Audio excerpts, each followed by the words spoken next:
d'accord, fois la surface. Dit autrement, pour prendre tout de suite un exemple, et puis on y reviendra ensuite. Si c'est de la matière qui traverse la partie, la surface ici, avec cette direction-là, de la matière qui serait, je sais pas, du vent par exemple, qui traverse une fenêtre, donc du gaz, ben, on voit bien que si jamais il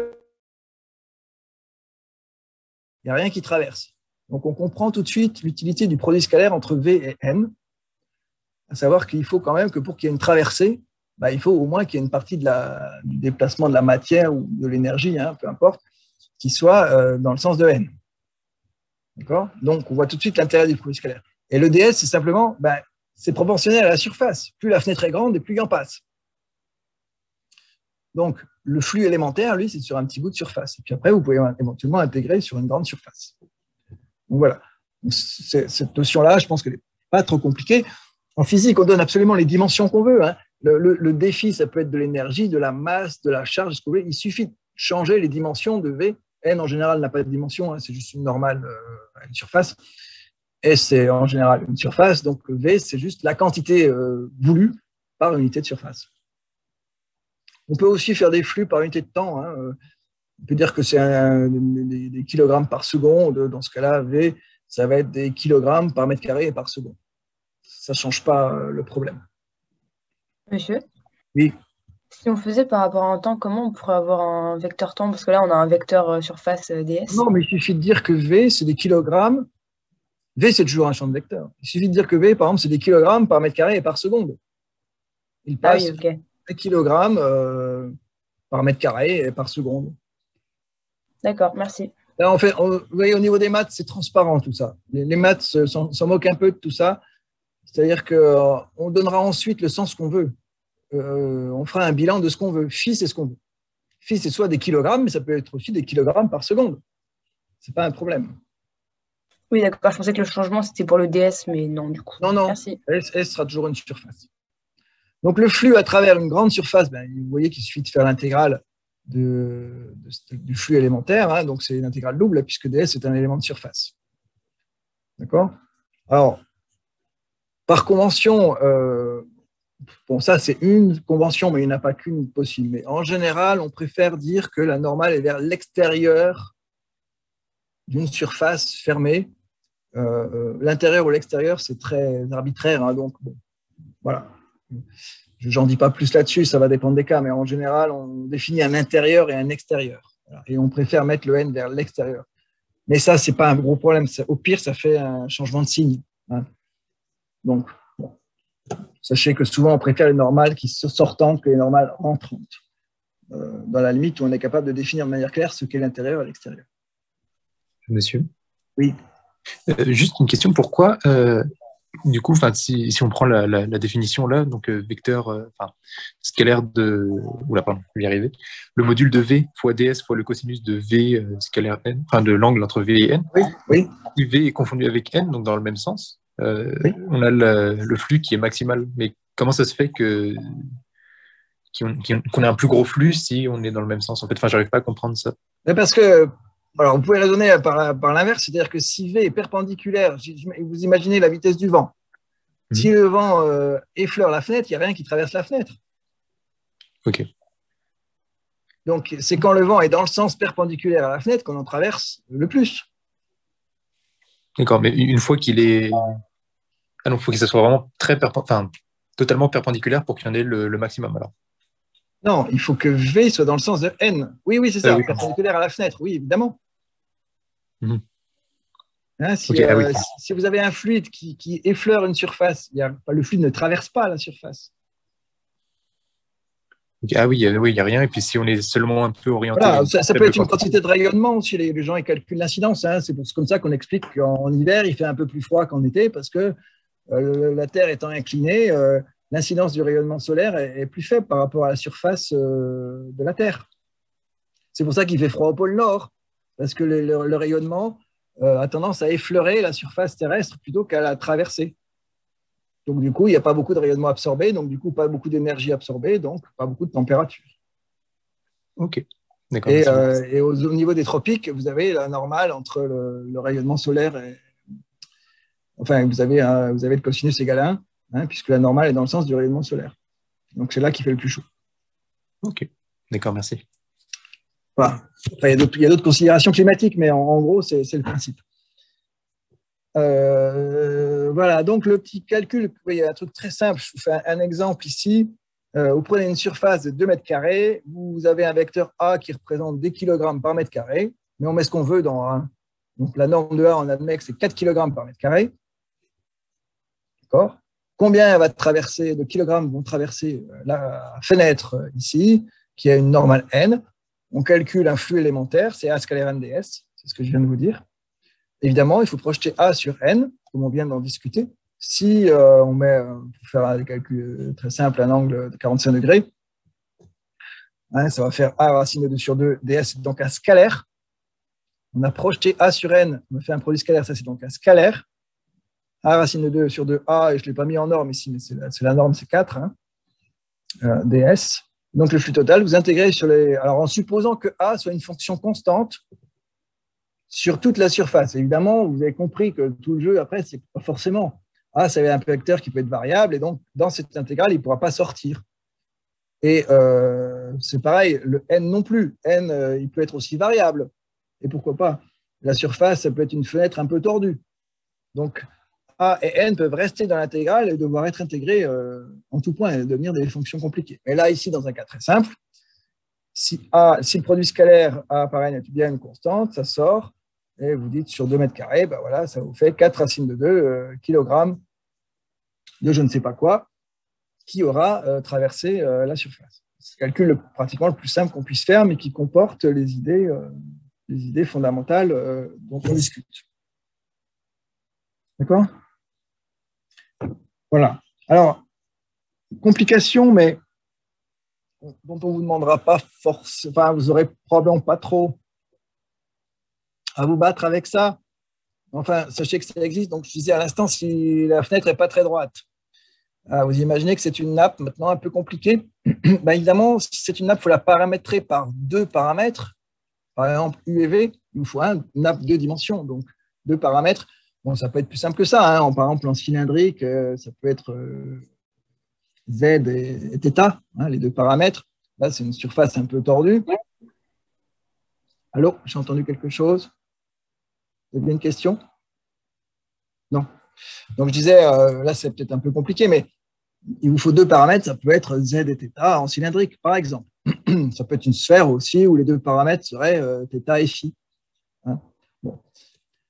Toujours est-il que notre flux, qui est l'intégrale de la fameuse fonction V, à dire ce que c'est, si c'est des kilogrammes ou autre chose, fois ds. Alors oui, ds, on peut mettre une flèche si c'est n ds. C'est pareil, quand vous mettez une flèche sur ds, c'est supposé la normale fois l'élément de surface. Voilà, c'est la même chose. Eh bien, vous allez transformer ce ds en cette quantité-là, dom sur dv vectoriel dom sur dv, du dv. Donc, on en avait déjà discuté, hein. Ça, c'est en fait, c'est le petit produit vectoriel vous donne, dont la norme est l'aire d'un élément de surface, et qui en plus a l'avantage, ce produit vectoriel, d'être perpendiculaire à la surface. Donc ici, il n'y a pas besoin de prendre la norme comme on le faisait dans les changements de variables dans les intégrales multiples, puisqu'on veut à la fois un vecteur qui soit normal à la surface et dont la norme représente l'aire, hein, de ce petit élément de surface. Hein, les DU, ici, si vous voulez simplifier, DU et les DV, vous avez DOM vectoriel DOM ici ne variant que par rapport, par exemple, à U, et l'autre que par rapport à V. Là, vous avez bien un produit vectoriel des 2 petits vecteurs qui sont là, hein, d'accord, et qui vous donne l'aire de ce petit élément de surface infinitésimal. Donc voilà, ensuite on divise et on multiplie simplement pour pouvoir calculer. Bah oui, parce que ça, au moins, je sais le calculer, c'est une dérivée partielle, ça aussi, puis je sais faire un produit vectoriel. Donc voilà. Donc, quand ça se complique, c'est un peu ce genre de calcul qu'il faut faire. Mais bon, on vous embêtera a priori pas trop avec ça, mais sachez-le quand même. Voilà. Alors, maintenant, je reviens sur ma notion de bilan. puisque c'est ce que je vous disais au départ. Là, on a calculé le flux à travers une surface. Mais un bilan, c'est le bilan des entrées et des sorties. D'accord?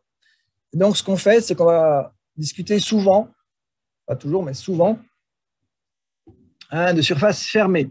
Alors, qu'est-ce que c'est qu'une surface fermée? C'est une surface qui enferme un volume.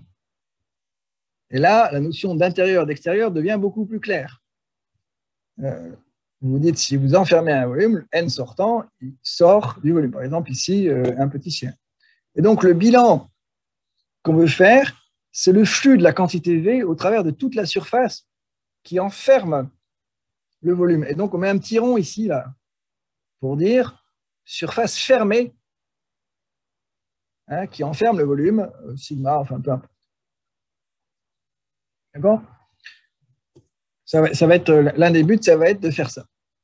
Donc, lorsque cette quantité est nulle, on dit que le champ est un flux conservatif. Donc, ce que ça veut dire que lorsque cette quantité est nulle, ça veut dire que soit il n'y a pas de flux du tout, il y a pas, V égale 0, il ne se passe rien, soit il y en a autant qui sort par là qu'il en sort par en haut, qu'il en rentre par en haut.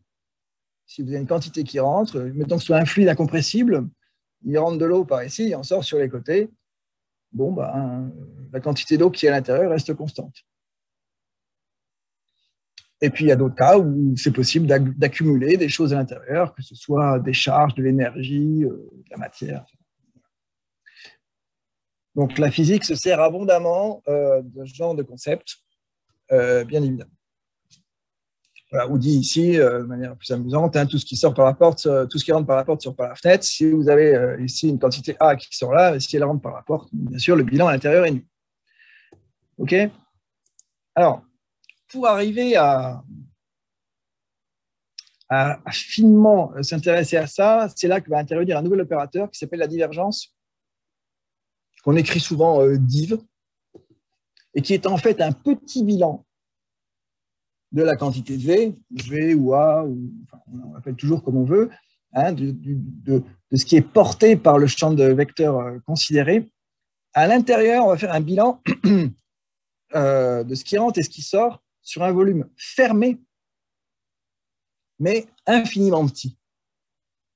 D'accord? Et on va voir comment cet opérateur div nous parle de ça, c'est-à-dire du bilan de la quantité de ce qui est porté par V sur un petit volume ici qui s'appelle des taux, pourquoi pas, ou des V ou des taux, enfin peu importe, qui est un petit volume fermé, hein, donc une petite surface fermée qui enferme un petit volume. On va voir ce qui rentre, ce qui sort par la fenêtre, etc. D'accord? Alors, on va arriver à définir cet opérateur div. Alors, peut-être, on peut le dire tout de suite en introduction, mais on y reviendra. Div de V, vous voyez, V, c'est un champ de vecteurs. Hein, d'accord? Eh bien, div de V, c'est un scalaire. Donc, c'est un opérateur qui fait le contraire du gradient. Hein. Je rappelle que le gradient, il transforme un champ de scalaire en un champ de vecteur. L'opérateur divergent, lui, il transforme un champ de vecteur en un scalaire, en un champ de scalaire. Voilà. Donc, ça, c'est des petites propriétés, c'est pour nous arranger mathématiquement. Alors, essayons de voir ce qu'il a dans le ventre, ce div. Donc, pour arriver à comprendre, il suffit de faire un bilan. Déjà, on simplifie la vie, on ne va pas faire tous les calculs à la fois, on va regarder une seule direction de l'espace. Donc, moi, je dis, je regarde le bilan, déjà, vous voyez, il n'y a pas la troisième dimension qui vient vers vous. Je regarde le bilan, mettons, de la quantité portée par A, comme tout à l'heure, des kilogrammes, si vous voulez, peu importe, seulement de la direction X. Donc, évidemment, après, il faudrait le faire dans la direction Y, puis de Z, là, qui vient vers vous et qu'on ne voit pas. Mais je m'intéresse seulement à la direction X. Et je considère que c'est un petit volume infiniment petit dans la direction X, avec dx ici, la longueur entre ce point-là et ce point-là, qui est un infiniment petit. D'accord? Donc, évidemment, la fonction, et c'est là qu'on utilise ce qu'on a déjà discuté, hein, pour qu'on puisse discuter de tout ça, il faut que A soit suffisamment régulière et que je puisse écrire que A de dx plus dx, A de x, eh bien, que si A est suffisamment régulière, A de x plus dx est infiniment près en valeur et en direction de A de x. Ce sont des fonctions continues, suffisamment régulières. Donc, le bilan, c'est ce qui sort moins ce qui rentre. Alors, il faudrait qu'on définisse une normale sortante, mais peu importe, hein, ce n'est pas grave. On peut commencer simplement par l'intuition. là, je vois que ça sort, donc je dis ça sort, ça rentre, je pense qui sort moins ce qui rentre. Voilà, on peut changer de signe si on veut, mais peu importe. Et je dis, bah, ça, c'est la définition de la différentielle. Ça marche dans la limite de ce que je viens de vous dire, à savoir que A de x plus x est infiniment près de A de x. Donc, je peux écrire des droits A de x, qui est par définition la différentielle de A, qui peut aussi s'écrire comme la dérivée partielle de A par rapport à x fois l'accroissement de la variable dx. Vectoriellement, comme je suis ici seulement sur l'axe, je regarde seulement l'axe x, hein, eh bien, je vais projeter cette équation sur l'axe, enfin, je vais la réécrire sur l'axe x en disant que c'est la dérivée partielle de la composante de A dans la direction x par rapport à x fois le vecteur constant EX. D'accord ? Donc maintenant, si je regarde le flux dans la direction x, donc l'élément de flux, hein, infiniment petit, ben, c'est le bilan de la quantité A dont on vient de discuter, multiplié par NDS. D'accord ? C'est-à-dire, c'est le A fois, c'est-à-dire le A sortant moins le rentrant, multiplié par la surface correspondante. La surface correspondante, ici, ben, forcément, on ne la voit pas. C'est un dy, puis peut-être un dz, hein, en 3D, dans une direction perpendiculaire. Donc, c'est A. Oui. Pourquoi il n'y a pas de dx dans la surface correspondante? Mais parce que justement, quand on... Alors, je peux revenir aussi sur l'élément là. On regarde le flux dans la direction n, c'est-à-dire qu'on projette le vecteur ici v dans la direction n, mettons que ce soit, je ne sais pas, c'est z là, par là, peu importe, d'accord? Et donc, par définition, l'élément de surface, il est perpendiculaire à ce qu'on regarde. Donc, u et v sont perpendiculaires à la coordonnée qui nous intéresse dans le sens de la fonction vectorielle v. Vous voyez, la fenêtre, elle est perpendiculaire à n. Donc, quand vous regardez ici, le A, il traverse la fenêtre. Donc, moi, je regarde ce qui se passe en X. Donc, la fenêtre, elle est sur Y et sur Z. Oui, ok, ça marche. Merci. Et moi, ce qui m'intéresse dans le A, ce n'est pas la partie, par exemple, le A, il aurait sûrement une composante en Y. Mais elle n'a pas d'importance, cette composante en Y, puisqu'en réalité, elle ne traverse pas la fenêtre dans la direction X. Donc, ce qui m'intéresse, c'est seulement la composante de X. Donc, en fait, si vous simplifiez par dx, hein, c'est le dAx qui m'intéresse. C'est la quantité moins entrée, moins sortie dans la direction X. Donc, ici, je multiplie par la dimension de la fenêtre, qui est infiniment petite, l'équivaut dy dz. Et puis, le vecteur normal, c'est Ex. Voilà. Ensuite, je remplace. Donc, mon A de x plus x moins A de x, c'est le dA. D'accord ? Ça marche aussi. Encore une fois, on est suffisamment régulier. Que je remplace encore par la définition de ce que c'est que la différentielle. Je regarde que le terme qui m'intéresse. Donc, le d de a de x sur dx dx, et j'obtiens ce petit machin-là qui m'intéresse. Donc, évidemment, le scalaire ici s'en va avec le a de x ici qui était porté aussi par x, bien sûr. Donc, ça va faire 1. Et vous obtenez un scalaire. Vous voyez, ce calcul-là, on parle d'un vecteur. Je projette dans une direction et j'obtiens un scalaire qui vaut la dérivée partielle de a de x par rapport à x fois dx dy dz. Dx dy dz, c'est un volume. OK ? Donc, je généralise ça. Et vous faites votre bilan dans la direction x, votre bilan dans la direction y, votre bilan dans la direction z. Chaque fois, vous aurez multiplié par dx dy dz. Ça se généralise dans toutes les directions. Et on va écrire que la divergence, si c'est A le vecteur, hein, la divergence de A, qu'est-ce que c'est? Eh bien, c'est la somme des dérivées partielles des coordonnées de A par rapport à x, y et z, multipliées par un élément de volume. Bon, ici en cartésien, dx, dy, dz, mais de manière générale, des taux. Donc, vous voyez, le lien, c'est que l'élément de flux sur un volume infiniment petit fermé, c'est la divergence de A fois un élément de volume des taux ou dV, comme on veut. D'accord ? Et ça vient de d'un petit bilan qu'on fait, comme je vous ai expliqué précédemment. Donc, on peut aussi décrire nabla scalaire A, puisque vous savez, l'opérateur nabla, hein, c'est les dérivés partiels en colonne. Donc, c'est une manière compacte de l'écrire, mais enfin, ça, c'est pas le plus important. Voilà, alors, quand on prend une normale extérieure, on a des aspects de signes. Bon, je peux peut-être en dire un mot. Si div de A des taux est positif, alors il y a perte, puisque comme c'est une normale sortante, quand vous obtenez quelque chose de positif, c'est que vous avez perdu quelque chose à l'intérieur du volume. Et si c'est négatif, il y a gain. On peut prendre une règle différente de ça, hein. Ça, c'est pas le plus important. Donc voilà, donc cet opérateur, il réalise, multiplié par des taux, un bilan complet sur le volume dans toutes les directions de l'espace, de ce qui rentre et ce qui sort, quantité qui est définie par la valeur de A. D'accord? Alors, cet opérateur, il a aussi l'intérêt de nous donner des idées sur la topologie du champ, assez intuitive, d'où le nom de divergence, en fait. Par exemple, là, ici, si vous avez un champ complètement horizontal tout le temps, bah, évidemment, vous définissez un volume à l'intérieur. Tout ce qui rentre par la fenêtre sort par la porte. Divergence de A est nulle. Si ça commence à s'ouvrir comme ça sur le côté, ben, ce qui va sortir par la fenêtre, ça va peut-être être plus petit que ce qui va rentrer par la porte. Donc, vous aurez div de A plus grand que 0. Et puis l'inverse, avec de la convergence ou divergence. Donc, les gens ont appelé cet opérateur divergent. Ils auraient pu l'appeler convergence. Hein. Bon, c'est pareil. Parce que ça nous donne aussi des idées, si vous voulez, de la topologie, de la forme du champ A. Hein, donc, l'exemple ici, si vous avez un champ radial, hein, bon, on sent bien que là, ce n'est pas très conservatif, tout ça. On peut calculer très facilement un si A égale alpha ou M en cartésien. Hein, ben, vous voyez tout de suite, hein, vous dérivez par rapport à X, Y et Z et vous obtenez 3 alpha.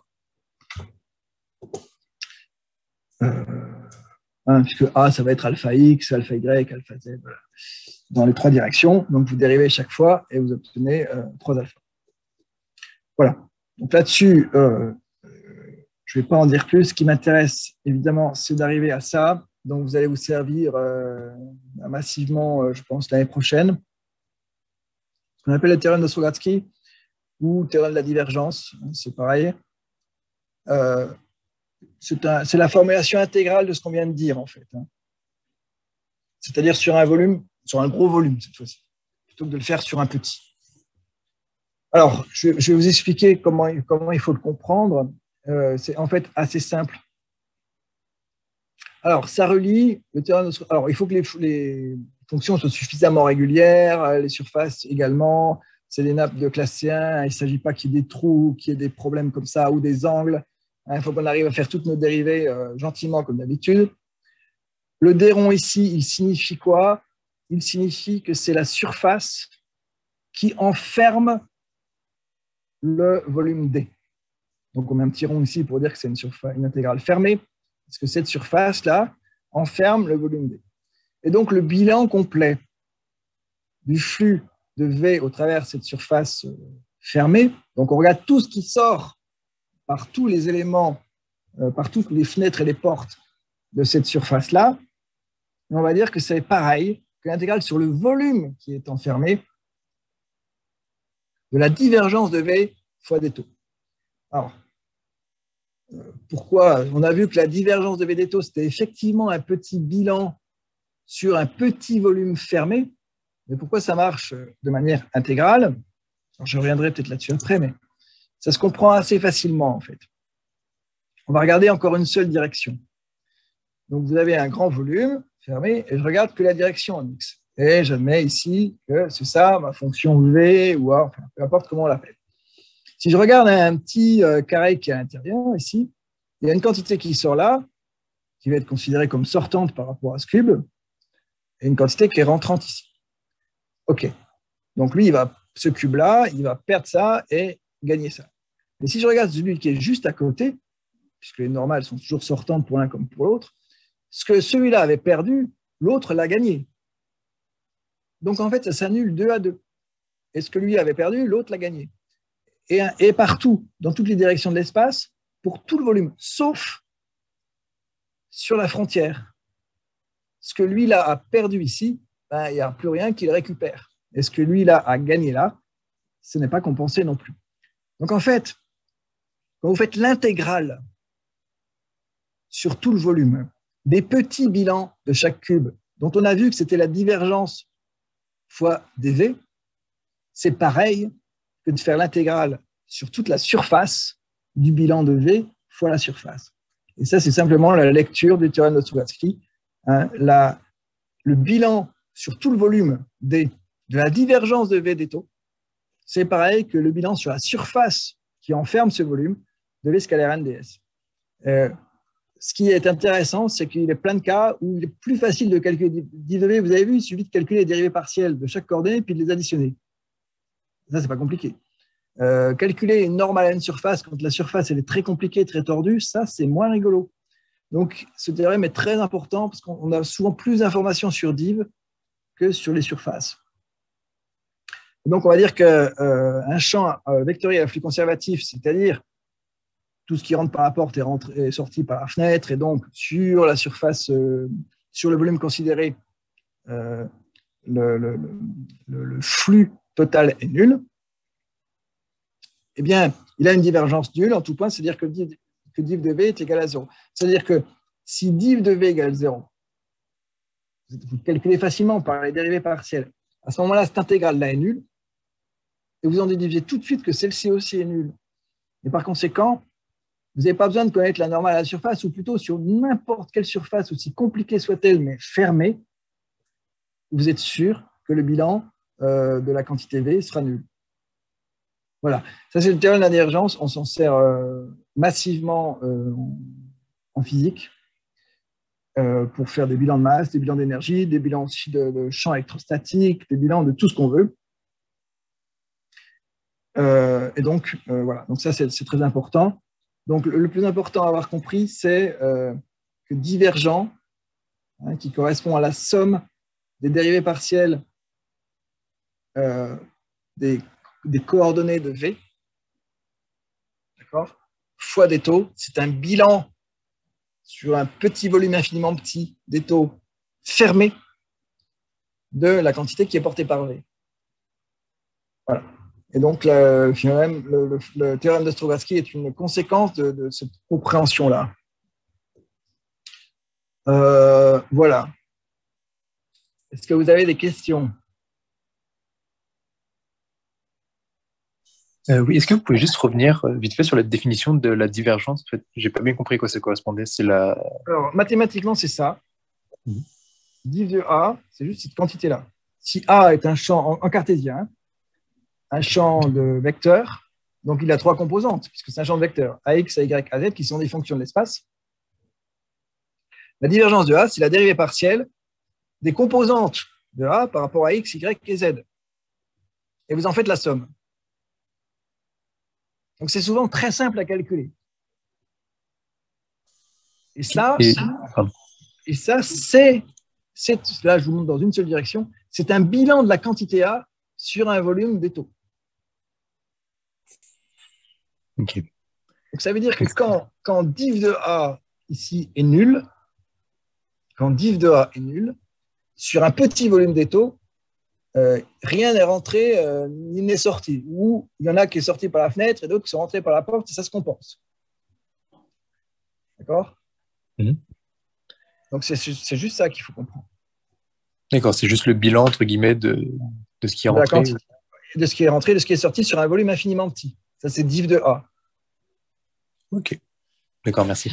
Et après, vous avez la formulation intégrale qui s'appelle le théorème de Strugatsky, qui vous dit que vous faites l'intégrale de tout ça sur un volume et vous vous rendez compte que c'est du coup le bilan par rapport à la surface extérieure à ce volume qui est contenu dans l'intégrale de div de A des taux sur le volume. Ok, très bien, merci beaucoup. Voilà. L'histoire de signes, hein, div de A des taux plus grand que 0, plus petit en fonction du sens de la normale, ce n'est pas le plus important. Hein. La normale, finalement, on la met dans le sens qu'on veut. Normalement, c'est plutôt extérieur, mais bon, c'est pas... Est-ce que vous avez d'autres questions?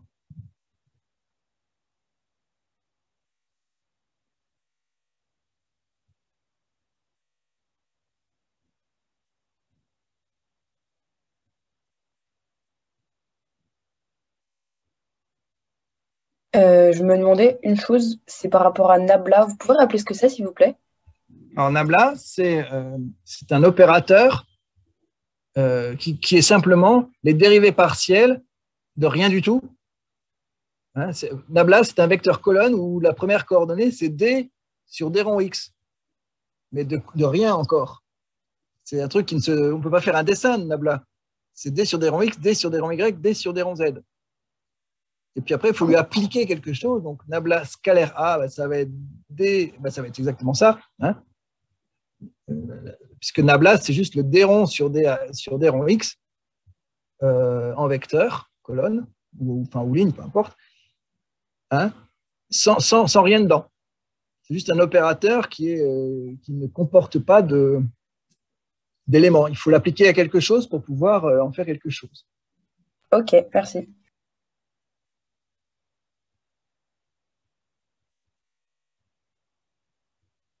Voilà. Est-ce que vous avez d'autres questions? Bon, l'histoire du Nabla, d'ailleurs, c'est pas, on peut s'en passer. Enfin, au départ, en tout cas, on peut s'en passer. Après, ça devient peut-être un peu pratique d'utiliser cet opérateur, mais au départ, on peut s'en passer. Il suffit de connaître la définition de div de A et du gradient. Vous n'avez pas besoin de connaître Nabla, en fait.